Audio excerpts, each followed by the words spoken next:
Hi teachers, today I wanted to introduce you to my newest free resource for piano teachers and actually some more advanced students, adults who are doing their own study could maybe benefit from this resource as well.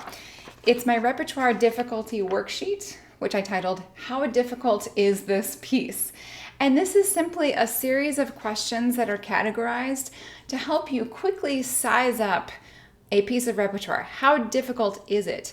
And is my student ready to play this piece?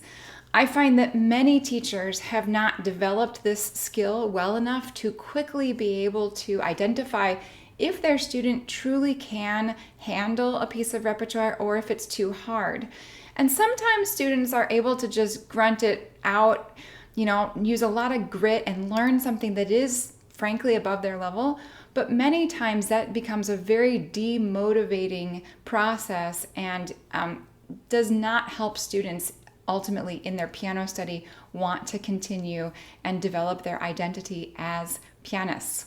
So I thought, since my most popular video to date on YouTube is my How to Teach the Debussy First Arabesque video, which I will link in the description here, I thought it might be fun to just quickly go through my guide with that. I'm not going to answer every question, and you don't have to answer every question with every piece. You can kind of find the things that are important for that particular piece, but I'm going to pick and choose some questions here.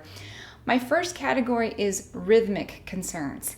And as we all know, the polyrhythm of 2 against 3, which begins in measure 6 of this arabesque, is one of the most difficult things about this piece. And I would strongly recommend that if your student starts this piece, they have already encountered this rhythm in something else before this. And I got on that soapbox in that other video, so I'll just let you watch that. But that's the main rhythmic concern of this piece. The time signature is 4/4 and does not change. The smallest rhythmic note value is eighth notes and triplet eighth notes. So those are not things that are concerning here.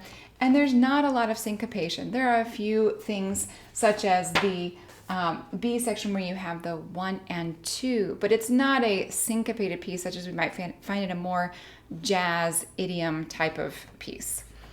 So it really is the polyrhythms that are the issue here. My second category is pitch concerns, such as things like, what's the key signature? Well, we have E major with a change to A major, so not particularly challenging. My next question is about how many accidentals there are, and that is more of a concern in this piece. We do have B sharps, which are always a conundrum to students, and things along those lines of just some interesting accidentals. So that is something that you want to be careful of here. And then the pitch range is wide in this piece. We don't go to the far extremes of the keyboard, but we do have several ledger lines, and this piece just does tend to move across the keyboard quite a bit. So that is something to consider, how much your student has done of that before. Is the pitch content highly patterned and easily learned and remembered? Well, I think this piece really kind of goes both ways. Yes, there are patterns, but Debussy was a very creative composer, so he doesn't tend to stick with the same patterns. He tends to develop them or rearrange them. So while it is memorable in the ear, and many of us know this piece from hearing it performed several times, it's not like a truly highly patterned piece where you can look at the pattern a few times and then apply that throughout the piece. It does change and morph over time. And then the other concern, particularly with this piece being a piece by Debussy, is that the harmony is complex. There are several seventh chords, various types of seventh chords, and some chromatic harmonies throughout. And so it's not just major and minor triads. And if your student has really only done major or minor, they probably need a little bit more preparation and more extended harmonies before they attack this piece, particularly since most of the harmony is not blocked, but it's broken. Seeing those harmonies across, an arpeggiated series is a little bit more difficult even than seeing it in a blocked context. So my third category is technical concerns. This is not a piece that requires a lot of large hand span, but there are some 4-note chords, some 7th chords, and then a lot of arpeggiated patterns. So those are things you want to prepare for. And it's a slightly complex texture in that the left hand is just moving a lot. It's not truly contrapuntal like, a Bach invention, but the left hand just moves a lot. It's not static. In fact, the whole piece is not static. There's just a lot of moving. So your student needs to be able to have the freedom to fluidly move across the keyboard so that they can get to all the places they need to go. One of the biggest problems in all of WC is the use of the damper pedal. And so I would just caution you that you do have to use at least some slightly sophisticated damper pedaling techniques, or at least truly listening to your pedal in this. And a student who's less comfortable with damper pedaling might struggle here. I've had students who have not pedaled enough in this piece, and I have students who have slapped that pedal down and barely cleared it, and both are significant problems when playing WC. And then my last category is stylistic concerns.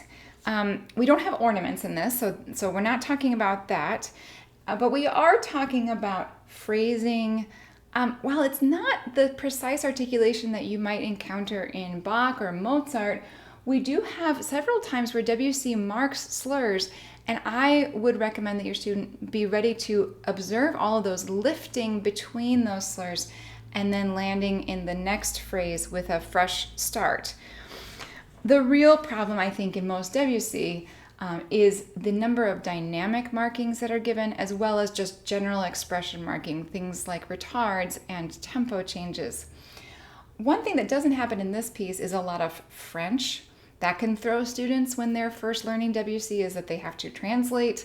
If they don't speak French, they might have to get out a French dictionary or a glossary in a student edition to know what he means, because he's not using the standard Italian terms that we use in much of our other repertoire. So that doesn't happen here, but he still just gives an abundance of markings. And it's difficult to find a measure that doesn't have some sort of marking in it, whether it be a crescendo or a retard or a stringendo or something along those lines. So for students who aren't ready to truly observe a lot of those markings in their music, they might not be ready to play something like this, in which the composer was very intentional about what he put. And you might just want to work on slightly easier pieces, drawing their attention to be particular to what the composer wanted. I hope you will enjoy my repertoire difficulty worksheet. I hope it will help you very quickly size up various pieces of repertoire at all levels. This doesn't have to be used at an advanced level. You can do this with elementary pieces and find the thing that your student is not ready for. If you find a piece that your student has one thing that they haven't encountered before, fine. This can be a piece that is a vehicle for working on that particular skill. But if you're going through this list and you're finding 3 or 4 or 5 or more, types of things that are listed here, such as the pitch content and the rhythmic complexity, that your student has not encountered in other repertoire, then that piece is probably too hard for him or her, and you probably need to find something else that will appeal to what they're looking for that just isn't quite as difficult. Thanks so much for watching. Please subscribe to my channel. Hit the like button below so more piano teachers can find this content, and I wish you all the best in your teaching.